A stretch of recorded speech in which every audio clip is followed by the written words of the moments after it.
Oh wait, I don't know the chord progression. What to do? So this might sound like you. This sounds like most people who jam.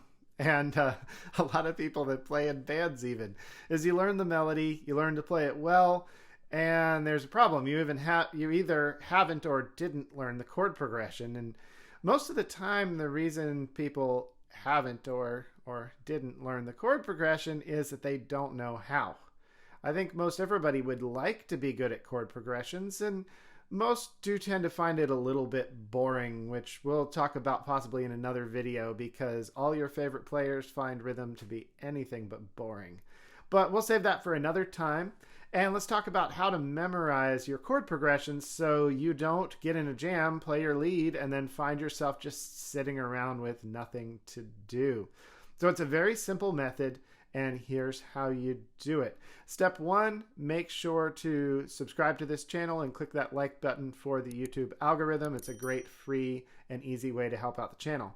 Step 2, you need to find a chord progression that is a reputable version so that you know you're spending your time memorizing something that is going to be what you're going to actually be able to play. So then what you do is you get that version out, put it on your screen using Strum Machine, put a chart in front of you, whatever it needs to be written down. And you start by just looking at the first chord. So what is the first chord? Now in this case, I've been playing an A. I'm playing Old Dangerfield. So you look at the first chord and it's an A chord. So you find that and you play it. And you count how many times, how many boom chucks is how I count, how many boom chucks you need to play that chord. And then that's it. You're done for now. Get up and go do something else. As you're doing that, think about that chord. What was the first chord to this song? Oh, it was an A chord. How many boom chucks do I play? And then throughout your day, just keep thinking of it. Now, when you get time to come back again, you come back to your practice room and you say, what's the next chord? And let's say it's an E chord. Well, then you memorize, okay, next is an E chord.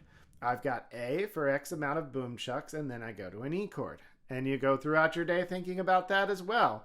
When you're downstairs maybe washing some dishes and you're like, all right, let's see, how did that song start out? It started out with A, and how many boom chucks did I have? And then what chord is after that? Oh, it's E. Then you memorize how many boom chucks does the E chord have? You do this one chord at a time, practicing the chord progression in those little snippets as you can. But mainly we're just trying to remember how it goes. There's two different skills involved. One of them is being able to actually play that chord progression, and the other one is memorizing what the chord progression is. You'll need to be good at both of these, but the hard part for most people is remembering what the chord progression actually is. So you do this one chord at a time. It is okay to also be using the chart to practice the entire chord progression. That's totally fine. You can do that. It's more than fine. You should do that as well. But for memorizing, you're not usually going to find that you memorize the song staring at a page. What's on a page tends to stay on a page. So follow this method instead. Work your way through the chord progression until you have a whole part, an A part, a B part, a verse, a chorus, whatever, and then work your way toward the next one. As you memorize more chord progressions, this is going to become easier and easier because there's really not that many chord progressions out there. Among all styles, there's really not that many chord progressions, but especially if you're playing bluegrass or related styles, there's just not that many progressions out there. And as you memorize more and more songs, you're going to be able to notice, hey, this new song I'm learning is half of the same chord progression as another song that I know.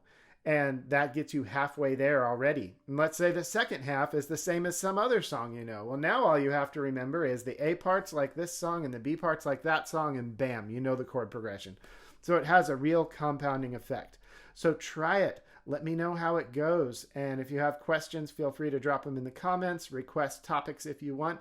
I go over this a lot more in depth in my course, Fantastic Chords and Where to Find Them.